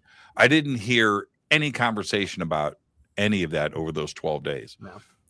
No, and again, I mean, to some degree, they're not bringing up because they're passing through it briefly. The Van Allen belt is, Earth's magnetosphere acts as a gigantic shield against radiation. But the way that we talk about radiation, there's two types of radiation. There's photonic radiation, your gamma rays and stuff like that, and then there's what we call cosmic rays, which are mostly coming from the sun, and they're really just hydrogen atoms without an electron on them. So they deflect by magnetic fields very easily, but they tend to get stuck in the magnetic fields around planets. For us, that field is the Van Allen radiation belt. For Jupiter, which is even stronger and doesn't really get that much more solar wind dust, that is like the entire FM radio band between FM and AM, and you can hear the planet Jupiter on radio. We don't use those frequencies because it's so loud. So there's a lot of radiation in that, and when you're going through there, you're getting hard radiation. Period. We could get around that by having a lot more shooting on it, but then it gets more massive. And so it's kind of get through it quickly and accept you're getting zapped. And that's why we don't really like the idea of building things in that space. That's why I like them closer to Earth. And these guys were the furthest ever away from anyone that Earth was. And people ask, well, why was that? And it's because they're on this different orbital. They're doing a kind of a, picturing the usual Earth-Moon plane, they're going up and down around the moon. That area there, there's nothing protecting them from the radiation coming out of the sun, but it's not concentrated like it is in the Van Allen belt. It's just the same diffuse stuff that is anywhere else in the solar system. So the Van Allen belt, you get through it quick, and that's the solution. Now, the long-term solution is you cover everything in lots of armor and lots of water and other things to absorb it. And the other option, of course, is that you drain the Van Allen belt. And so that's one of those more high-tech SFIA things like, you know what? I don't want to deal with the radiation around Jupiter or Van Allen belt anymore, so we're just going to suck all the particles out of there and not have them there, period. And you can do that. You can deflect away with a Lagrange deflector, for instance. And now you don't have that problem. No, you can. Is that? No. Yeah. No. Okay, so you put a gigantic... Is that possible? Yes. Is that possible? It's not even that high-tech. Why don't you work for JPL? Yeah, we gave them the Pioneer Award. I'll put you in touch. Put you in touch with Gentry Lee. But he's another person I really wouldn't mind meeting. But one of the cool things about the NSS, and we have the ISTC coming up, and we'll be out your way next year, by the way, in LA again. You should come. And I will for sure. And is you get to meet all these people, and they are. I mean, it gets kind of redundant. Some places these are really smart. Well, yeah, shockingly, a lot of the rocket scientists are smart folks, but they're in their own area. It's not just that they know their field so well, and again, there are other areas of human knowledge besides this that people get like that. But just the sheer level of knowledge, that institutional knowledge, the little bits and pieces that you'll get by talking to them. That tends to be just absolutely amazing. I had a conversation with Pete Warden one time, and then we were sharing a long bus ride together. And this guy used to run NASA Ames, brilliant guys, the Project Starshot, Breakthrough Starshot leader. Mm-hmm. This guy is like an encyclopedia. I covered this with that idea while I was just sitting there chatting. He'd be like, "Oh yeah, we looked at that." and to give you the news, like, oh, good God, this guy is just that level of Well, brilliant. Gentry Lee in Starman, Mhm. he addresses that exact issue. He goes, look, we have a complex problem, whatever it is. And Gentry's very colorful in the way that he speaks. But he says, so whatever it is, you get the 10 smartest people in the room. You don't want them to agree. You just want their ideas. And you collectively, you fight it out, you argue, but when you get the 10 smartest people in the room, you're going to come up with a solution, at least the best possible solution. And that's how all of this stuff gets. That's how it all gets done, isn't it? Well, you think about the example I always like is the Apollo 13, and you think about that wonderful film that Hanks did, but that scene where they're basically like, okay, here's what's on, let's just dump out this bucket of here's what's on board the ship, make this work. That's that is, and if people say, well, I don't know if we could have done this, or I don't know if we, I stay very optimistic about humanity, not because I'm impressed by how ethical we are or how cautious we are, but because of how we can get stuff done sometimes. When we were at our best, we were so good. Duct tape, man. And the thing is about Apollo 13 is so great. We all know the ending of the movie, and it was still a nail biter, wasn't it? Oh yeah, brilliant. Yeah, and the musical score on that was great too. I actually got to talk to the guy who was one of the producers on that. Works with Von Howard a lot. Brilliant. Just one of those ones where it's like you didn't have to sacrifice plot, you didn't have to sacrifice realism. They obviously had a very good effects budget, very good cast and crew. They stuck to the real story, right? Very little fudging for the necessity of a certain amount of let's get this thing done in under 2 hours, or I think it was over 2 hours. They did a great run on that story, and it was a story that really deserved to be told. Because you have just the story, the truth. You have an Act 1, Act 2, and Act 3. Yeah, it was, and now here's something crazy. All right. If I'm sure you know this, I'll say this for the audience. With Artemis 2 and the toilet, what they did to fix it, at least the first time, is what happened in Apollo 13. They were freezing the plumbing lines on one side. So they rotated the craft to the sun, Artemis 2, and thawed out the friggin' toilet. Right? First one that had a toilet on it too. First one away from Earth that did. Which again is not. There have been plenty of space toilets since then. That technology's come on a long way. Chris Hadfield talks about this. Great guy there for that. But the all the missions beyond Earth, which all took place between 1968 and 1972. The Apollo is a short epoch, and there was no reason to go other than going to the moon. You don't really want to go up there. The Valley Island about being part of it, but you think about all those little bits and pieces we didn't know, and some of the reasons why we've delayed doing the moon stuff again. There's many good and bad ones for it, but some of it was all the things we survived by the skin of our teeth that we didn't really expect. And they're like, we need to find a solution before we try this again. The regolith issue is always that big one. It's like, we're going to land on this moon. Some of those moon rocks. It's like that whole world is covered in the equivalent of broken glass shards. It is razor sharp death dust, and it's horrible on everything. Obviously, says somewhere most of smoothie. Right. When they were coming in and out of the lunar lander, and they would talk about the dust and the removing of everything before we go in there, and most people don't understand. That's the most frigging gnarly death material. In our star system. Done it for 3 days, a week, maybe even a month. But at a certain point, that stuff just starts wearing out everything. And it's hard to replace. It's hard to repair. It's hard to fix. And say, like, you want to do a permanent moon base there, or you want to go get rocks. You want to go collect some more rocks. And there's a lot we could learn from rocks. We make fun of that, but it's true. But if you want to do anything long term, you had to paradigm shift your equipment. And, we didn't have a good way to really figure out how we got to do that yet. We have a lot of solutions come since then, one of which involves blowing them off with oxygen and the other things that we might have as a waste product. And we need to test them more there. Because the things is like, well, how do we account for the fact there's lower gravity? We're going to blow the stuff off too. How about the rover? There was so much debate amongst normies, citizens. Why are the tires such a big deal? You don't understand, man. So we knew by then it was an issue. You're just riding through powdered sugar. You know, what's the big deal? No, it's a really big deal. Now, okay. So they flew around I'm going to do air quotes, the dark side of the moon. Never seen by human eyes, allegedly. Right. Okay. So Glad somebody else posted that besides me and Pete Floyd. Man, you just got the jokes tonight, man. Digging this side, this new Isaac Arthur. Do you think they saw any alien bases? No, because they wouldn't have had any equipment on board that they could have been looking at it with, and it'd be hard to have really zoomed in on that. So, I mean, I don't think they're already there anyway, I should say, but they wouldn't have been able to spot them. I mean, it's just they were also very far from the moon most of the time.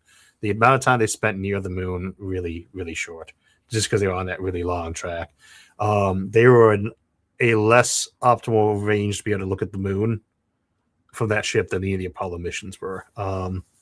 Well, here's the conspiracy side. How come we haven't seen video yet? Jeez, I have no idea. Same things. I was not sure why they had all the diver was waiting to attach that skirt to it on the outside and say, there's a secret Nazi. No, there's a secret Nazi base that's been there since World War II. Yeah, they could have had that base put together, kicked up. Yeah, but what was it? I was going to call him Alfred Bester, but the actual actor, Walter Koenig from Sulu and Babylon 5. He did a movie in the 80s where they found an alien base on the moon, and they brought guns along because they just should. That was actually a really good film for the era. There was a lot of good sci-fi in it. We won't talk about that last hour, though. I think it would be nice to get some actual time on it, because we can do orbital probes around the dark side easy enough. And for anyone who doesn't know, the reason why it's not supposed to be called the dark side is it gets just as much sun on either side of it, but it's dark to us from Earth. We can't see it. We don't hear radio transmissions on that side of it. So it's dark to communications, dark to observation, and at least about 40% of it is. And so was that movie called Dark Red Matter or Mercury? Dark Energy is sometimes called the dark side of the moon, only right. For some reason that's unpopular to call it now. And I use that on the show, so I was like, it's not actually dark. It's like, oh, fair enough. Yeah, people don't get that the moon is facing the sun half of the time. Yeah. And they don't get that part. Was that movie called Red Mercury?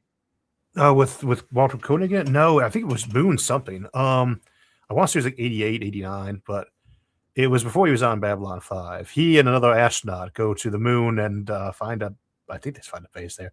Not going to spoil it further. I'm sure if you search his name, you'll get it. Watch that film. It's good. So, bit of a classic. The special effects probably don't hold up on 4K well, though. You know what? I left out two things, and then we're going to go back to Artemis. Two TV series that changed my life, both from 1970. UFO and Space 1999. Was it 1970 for Space 99? It was that old? Yeah, 70, wow. 71, 72. Yeah. I thought it was. I mean, yes, and they start that off by blowing the moon up. Blasting the moon out of its orbit. That's crazy, but it was a good show. Yeah, it was so good. There's so much. It's low budget. It's like I was mentioning Blake Said earlier, which is a BBC production, and like if you thought the special effects from Doctor Who in that era were bad. Oh, they say here 1975. 1975. Yeah, I thought it was 72. Okay, 75. Yeah, there's not a lot of good sci-fi from the 60s. I mean, obviously other than Star Trek, but UFO was great. Yeah. Okay, so remember Thunderbirds? I do. Yeah, claymation. It's the same company that made UFO and Space 1999. I might haven't seen that. I'll probably recognize when I pull it up later on, but Jerry Anderson. Remember Jerry Anderson? I should. Oh, geez, that's the producer. That's the producer. I'm acting like I know stuff. I don't, man. Do you know about X? Or is that to say, well, it sounds familiar, but these days everything does. Sometimes right. Oh man. Okay, so back to Artemis.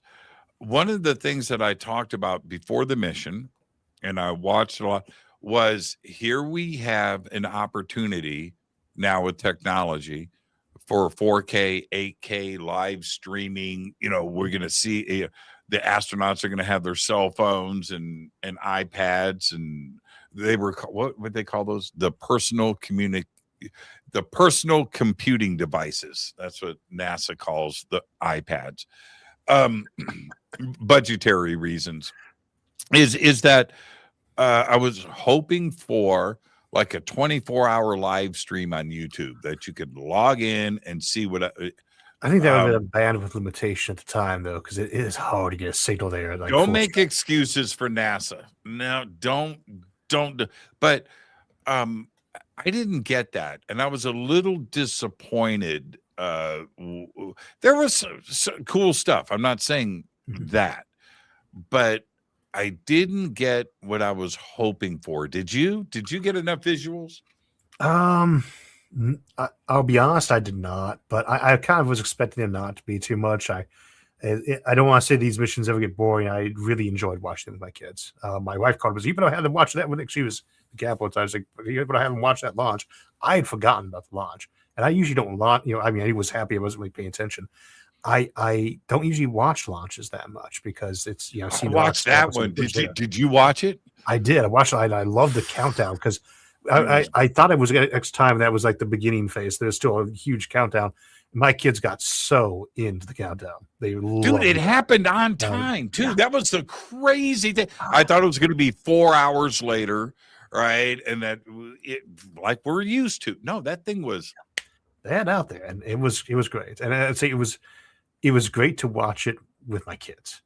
That was because where were you when the space launch happened? It was like I remember Challenger, that which is not really one of those ones like, oh yeah, I remember Challenger. And I never got to see the landings except on MTV, as it were. And it was something special to watch it with my kids like that. And, okay, here's a question for you. How much do you think the solar arrays on Artemis help the power supply? Do they supply all of the power they need, or is it just supplemental? Oh, supplemental. I'd have to actually check the wattage was on those. One of the nice things about solar power in space is there's no clouds in nighttime. But there'd be battery powers. Was there fuel cells? Or don't quote me on that one, I guess. Well, they did in the ESA module. Okay, so it would have been able to supply the module behind the capsule had all the power supplies and the fuel for. You wouldn't need much on board the actual. I mean, there's really a battery on board the actual Orion module, but I really should pay attention to the tech specs on these things too. But you never go with one single power supply. And as an example, back in the day, everybody thought the rovers on Mars was like Curiosity. Like, oh, look, the solar power's on that. It's solar power. It's like, that's not what you think that's for. And that's not what's running it. It's got 10 kilograms of plutonium in it. That's what's running at you. So was this a wise idea, crashing 10 kilograms of plutonium oxide into the surface of Mars? Yeah, what? I would say there might have been life samples there, but we don't know. It's sterilized. But the power supplies on these things is a problem because they are very big energy hogs, and there's not only is there no real place to put the stuff, and they get heavy, but there's also the heat radiation issue. Everything's going to freeze to death in space. You can. The toilet froze, but the problem is that if you're in shadow, you freeze because there's no place to get heat at all. If you're not in shadow, you burn because there's nonstop, perpetual equatorial sunlight with all the UV and nothing screened out. It's like minus 200 Fahrenheit to plus 250 Fahrenheit in seconds. It can be, yeah, and you just worry through it. Going back to sci-fi again, the movie Sunshine is a good one for showing how that works out. Not including the last any bit, which is a bit weird, but it's a very, very good film for the accuracy of how that would tend to work out.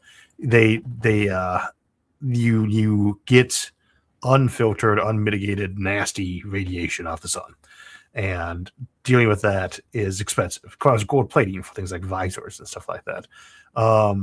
It's difficult. It's heavy on mass, and our trick these days, in order to make things work, is mostly just to be very low on the mass. And that limits what you can do for shielding, limits what you can do for insulation, for instance, too. That's why you get things like that happening. You say, well, couldn't you just put some kind of heater on there, or could you use a heat gun? Things like hair dryers, which are not going to be on board that ship, or heat guns, do not actually work the same way in no gravity either. So there's just so many tiny little things that change. You say, well, why didn't they anticipate that? So they probably actually did anticipate that. Someone probably wrote a little white paper or something on the side so this could be an issue. But there's limited solutions you don't know for sure, right? And it's still what amazing. happens? Yeah. Okay, so you're in a spacesuit that is completely shielded, airtight, radiate. All of those things are on. They have two suits that they wear: the flight suits and the recreation. Yeah. What happens when you fart in them? Okay, so that brings up another issue. Now, first, I'll say the suits we have are a lot better than the Apollo era ones. You can actually move in them, but right, most astronauts, and some of us, we have a lot of astronauts come talk at NSS events, and some of them will share more personal details. And one of the ones where they're up on stage or it's afterwards, what was it like this? Well, the consensus seems to be the International Space Station, probably that pod too. Smelled like gym socks, and every surface, at least on the International Space Station, feels like it was dusted with Cheetos. So I don't think there had a chance to have happened on board that Artemis because it wasn't that long. But it gets nasty up there. Nothing goes away, but it's no worse than probably being on a sub. And I'm ex-military. I used to have to share a tent with 100 guys. It's you learn to, we got by chain smoking because it smelled better, but you learn to adapt to it after a while. And I would say I would never want to serve on board a submarine. I've known some people who were submariners the whole. No, thank you. Yeah. No. And what would be, where would you recruit for people to be on spaceships? Submarines are much better pick in a lot of cases than fighter jets, because those are those long-term, really hardship kind of missions. Not that life in a fighter jet or a bomber was all that pleasant either. No, these are real world issues. Yeah, and when real people through them too. They're Whenever I see a woman, a model or whatever in like a latex bodysuit, I'm like, there are things that I think about when I see that. It's how does moisture escape from this thing? Yeah, how much you being paid to have to wear this poor thing? But I'm just saying, the spacesuits are very uncomfortable, and I couldn't imagine. I could not imagine, and you really have to like who you're with. Oh yeah, because you're emotionally stable too. And I think that, like when they're first looking at Apollo missions, like, well, who should we send? And the first thing is we should send single young men because then there are no families, risks, things like that to be firmly focused on the mission. They come back later on, they realize, well, we actually need is adults, married adults, not the person on board that ship per se, but because they're a lot more emotionally stable in their 30s and 40s. And the biggest thing you need out of that, is that life experience, that confidence, and that kind of like detachment. The most important thing to you is that 100% on board that ship is back home and safe and sound. And that ability to be able to do what like Level did and others was just say, oh my God, our air tanks have just exploded. I'm not going to freak out. I'm just going to say, Houston, we have a problem. Meanwhile, I wish I could be that calm and cool. Right. Because I'm going to be sitting there, or you're going to be sitting there, and this is, I've got to be with this dude for 3 more months. Yeah. I'm not going to make it. We say this is like you think about in the military. So we deploy someone's like, well, they're like brothers to me. So you're that friendly. He's like, no, they're like brothers to me. Sometimes I want to smother them. Right. You got someone who snores. Everyone knows. I mean, you can ask even if I order unit. I won't say his name, of course, but everyone remembers the loudest snores on our unit. It's still to this day, and yes, him. It's a real thing. Yeah. You sometimes have to go and talk to your brother and say, dude, change your deodorant. Yeah, dude, because you need to take what you're using is not working. Now, okay. You've done a lot. You've done a lot of shows on what I'm about to ask you. So let's go. Was the moon towed here by an alien civilization? Oh, jeez. Have I actually covered that topic specifically? You have covered exactly that topic. So I have no idea if it was or not. I'm going to go with probably not. But if they had towed it here, I would ask, why did they tow it here? And then I'd also ask, when they were doing that, was it before or after somebody crashed a dwarf planet into ours, which apparently is still around? And that's how slow things melt, right? So if the Earth fell into the sun, people assume it would vaporize instantly. It'd be around for a long time, orbiting before it finally dragged down. But I mean, a long time. Apparently, apparently we still have a dwarf planet melting in the mantle of our planet from back then. So I don't know where the moon came from, but if it came from this, if it was from that event, I could believe it. And also, I would really love to know why they didn't stop that dwarf planet from crashing into us too. It's out there, man. It's out there. But is that possible? This is why, and when I first heard you talk about this, you can move on. This is where it gets almost spiritual for me, because everything about the moon is crazy. Every stat, every idea, everything, why it's there, everything about it is nuts. And the odds of it being so perfect and placed where it is for everything else to happen naturally, I kind of back up and go, there's something. It's its size, the way it eclipses the sun. Fact that it's exactly the right size right now to be doing that. The exact size to keep the ocean stirring like a pot of stew on the stove. Presumably helps keep the mantle flowing too, though we don't know quite how yet. That's an badly understood mechanism. We assume that it is part of the reason why we have a good amount of technical. But there's also, as best as we could tell, when the Earth formed, the day here would have been maybe 8 hours or even less, and it's been slowing down since then. And the moon would have been way closer back then too. Now, I have no idea why. It could just be coincidence, of course. It's not actually quite a perfect match, but that the moon is such a perfect match for the sun in terms of angle, angular size, solid radius, solid angle. Excuse me. That's just neat. That's what, and it could be one of those. Coincidences happen, but that's kind of cool, isn't it? There's a ton of coincidences here.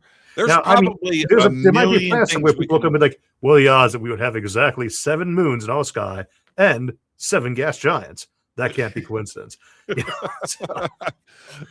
That's fun. You got the jokes tonight. Thank you. I almost want to say Isaac's going to be here all week. Try the veal. Oh, yeah. Try the veal. Yeah, I haven't been to a stand-up comedy act in a long time in person. I've kind of missed that. He's so good at it. But without the moon, is there us? I have an episode on that. It's called Large Moon, surprisingly. I think that, we look at those great filters, those things that however common life are, help to make it less common as well, or less intelligent, less likely to show up as a spacefaring civilization.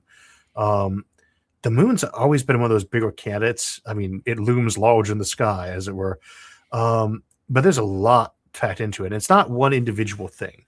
It's that you have a whole bunch of tiny little filter effects that it could cause that really pack in there. And there's modeling that would say that maybe even 12% of Earth-like planets would have a large moon. I think those are optimistic, but it probably isn't too small a chance. It might be 1%. It might be 1 in 1,000. They're not going to be 1 in a billion type situations. But we don't really know. And that's the other issue is there's so much we don't know about the early solar system that I'd really like to be able to see, that we're getting to see on other sources. But there might have been hundreds of planets in the solar system, ranging from Sirius size to larger back then. And we have so many planets that show signs of having rammed into each other. And back then, when the Earth was newly formed, Alpha Centauri wasn't the closest star to us, and the closest star to us probably was a few light months away. You form these open clusters, close clusters, but we'd have been open by then, I imagine.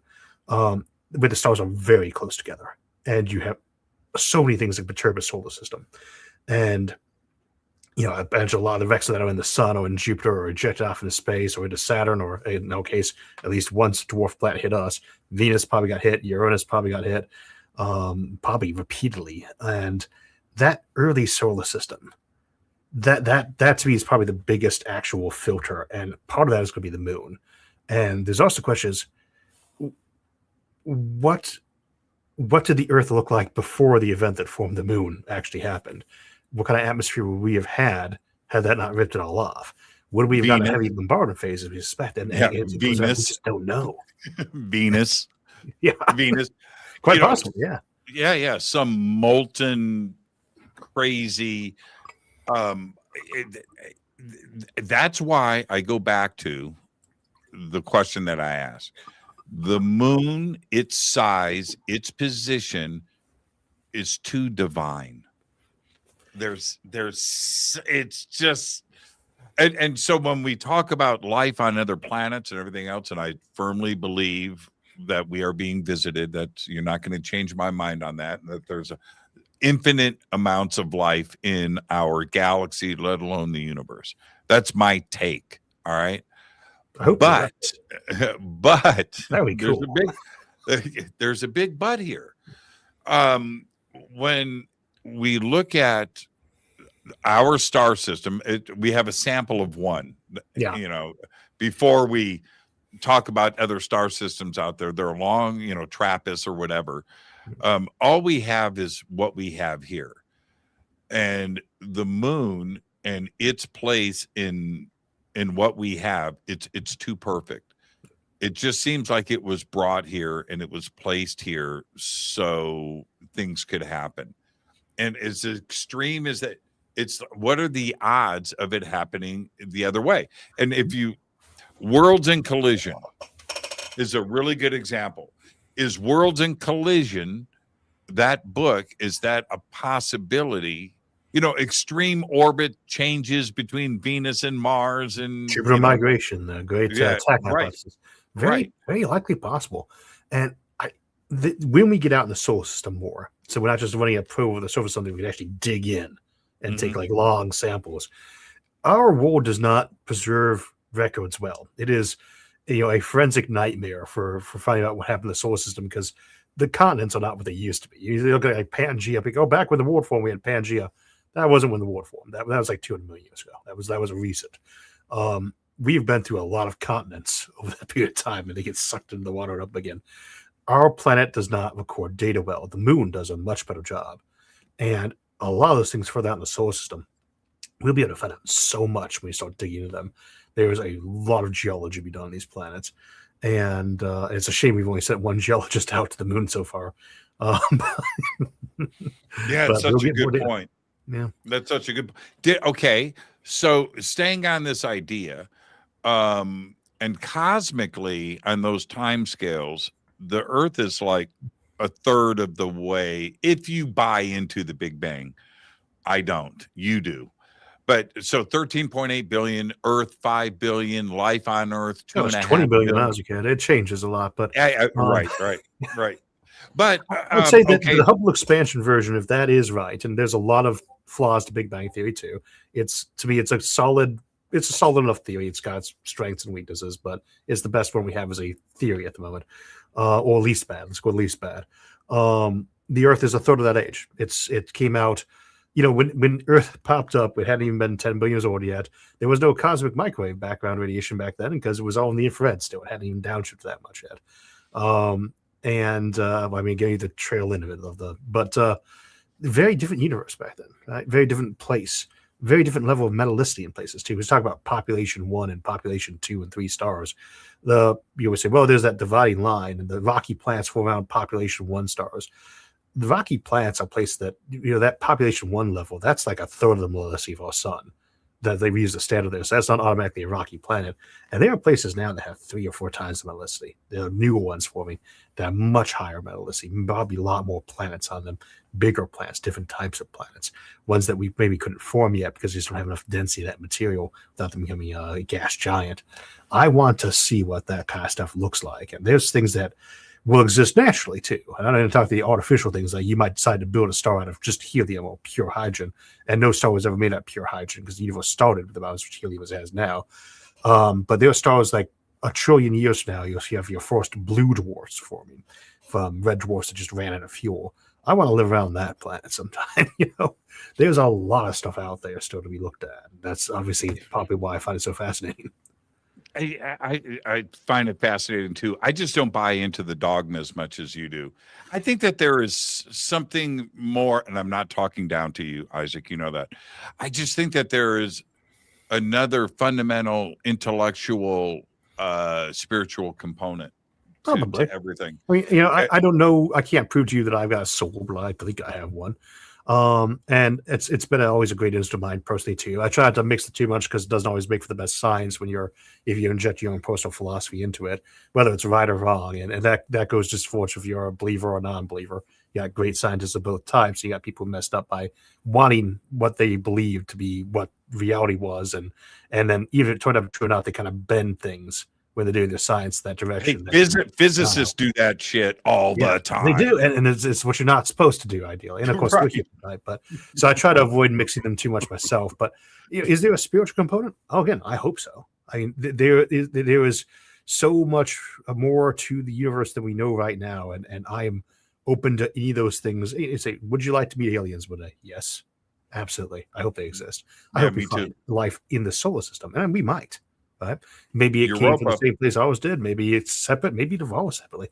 We will learn so much from getting to see those things. We'll learn so much from that first place we get a biosignature off of, if we get one. We might find the whole universe is completely dead and sterile. And what No, does we that do won't. us? Stop. Don't do I that to hope me. not. Don't do that to me. Okay, but let me ask you this. Until that, we go a sample of one. A sample of one. Is this? Do you think that Mars and Earth flip-flopped? Oh, That, you mean, geologically speaking, atmosphere speaking, that Mars was active, had a core that rotated, had a magnetic field, had oceans, life, trees, whatever, advanced life. And Earth at that time was a giant volcano, right? And then slowly they did this and went in the opposite directions. Do you think that that's the case? probably not that way. Could Mars have had complex life? Quite possibly. We don't really know quite when it turned into the state that it's in now, other than it's been a long time. But it is a little bit geologically active, right? And it also has an atmosphere that is still erosive. So we don't get to just look down and see how old it is. Not like the moon, where we can tell it's got a 3 billion year old crater in it. When we get there, we can actually start doing some real tests and we can answer these questions better. And the probes are not sufficient for that at this time. But there's a lot going on there that we did not think there was. It's more active than we thought it was. And we think it was more active in the past. Venus might have had some interesting stuff in the past too. We don't know. But was Earth at one point more like Mars? Probably not. Life on Earth seems like it started almost as soon as it could have. And then on Mars, could have stuck around, C.S. Lewis. He's best known for Narnia, etc., and a lot of books he's written that were people tend to forget he wrote some sci-fi. And the space trilogy did. My wife got me the trilogy as a birthday gift one time, and out of the Red Planet, out of the Silent Planet. But the books he wrote on that, the first one's on Mars, and the next one's on Venus, and he wrote them back when the canal theories were more the popular idea at the time. And in that post Edgar Rice Burroughs, Gods of Mars and Princess of Mars book series, John Carter on Mars. Yeah, John Carter. Yeah, and it was a good one, and it has that the slowly decaying kind of dying Earth setup, though surprisingly more optimistic than you expect for that setting. And I always thought that'd be kind of cool. You have a lot of ones like that. Heinlein's Stranger in a Strange Land, where they have that one set there too. There's a lot of fiction for that explores that, and it could be. There's always a kind of sense of, could there have been something on Mars before? That's half the reason when I go is let's see what it is. Now, well, I expect it would be more geological than biological, but that's right. That's right. That's right. And NASA, all the way up to the Viking lander. Gentry talks about this in Starman.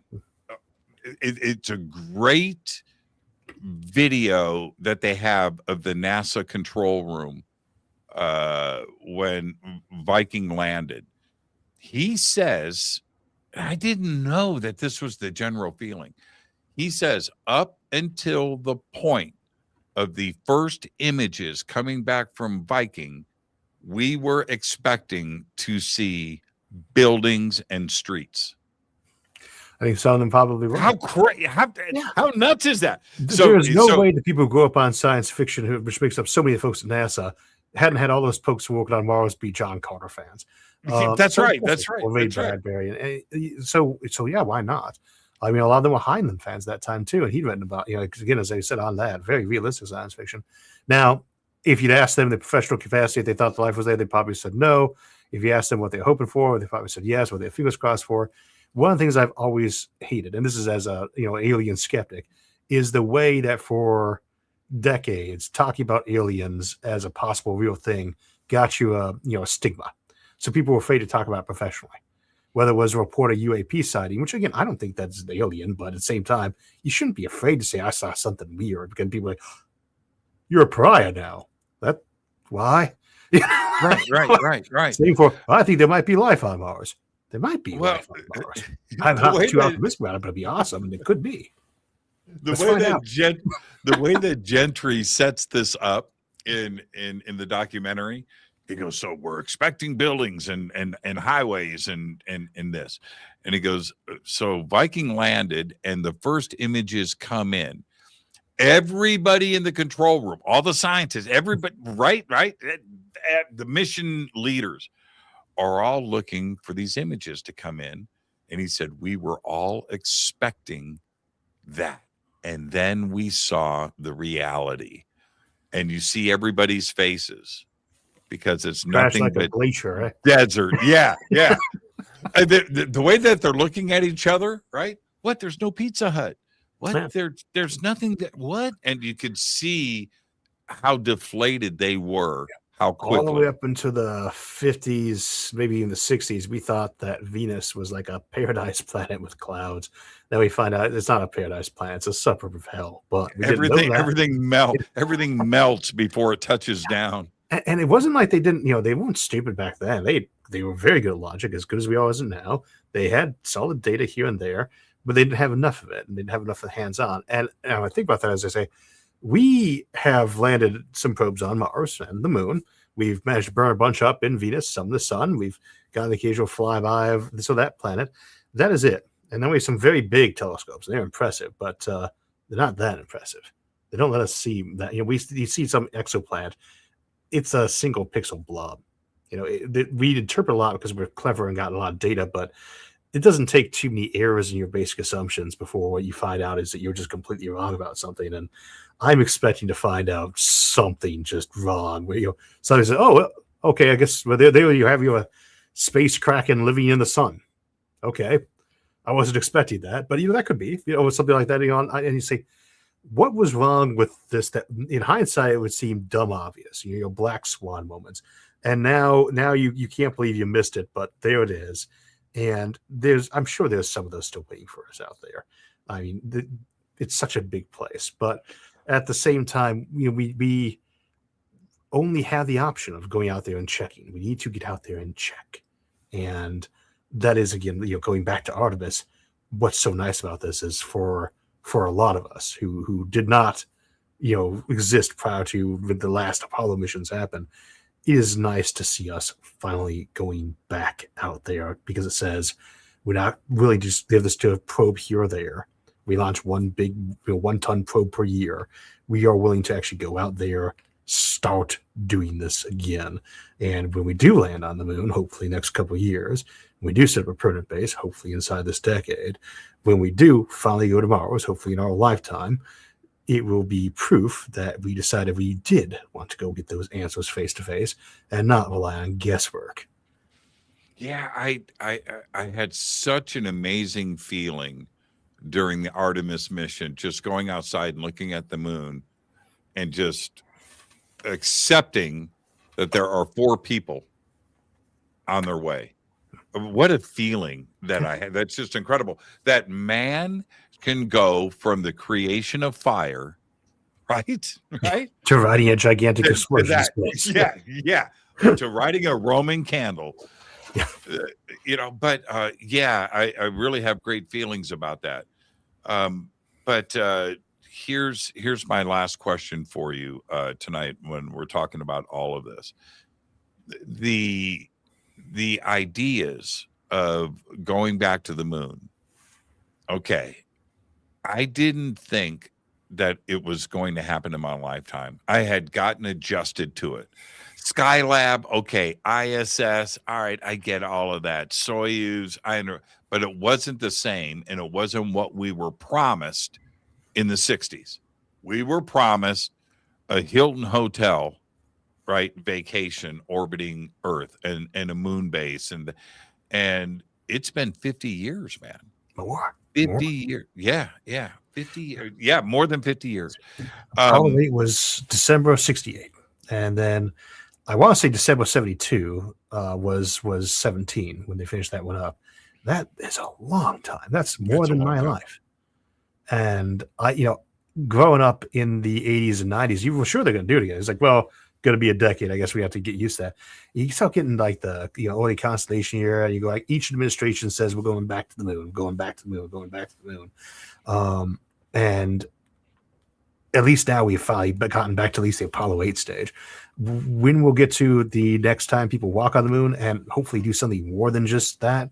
I want to upgrade. I want to do more than the Apollo missions did. That is near. And for so many of us who are like in that state of, well, we believe in that future. We know it's going to come eventually, but hardening yourself to the fact that it was going to be real slow. And you realize you just kind of get accepted. You get a little bit cynical about it.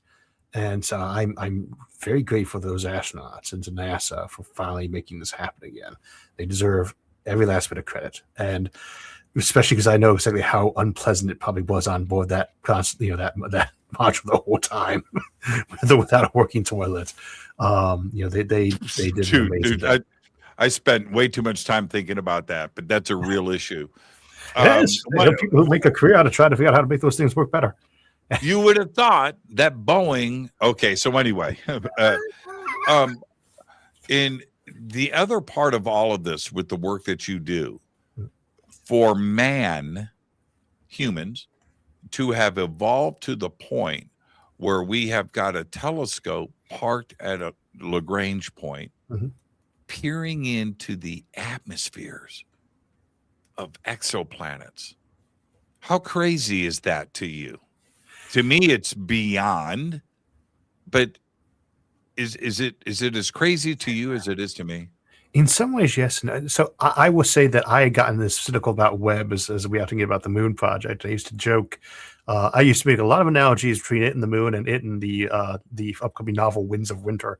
One day it will come out, but who shall say when?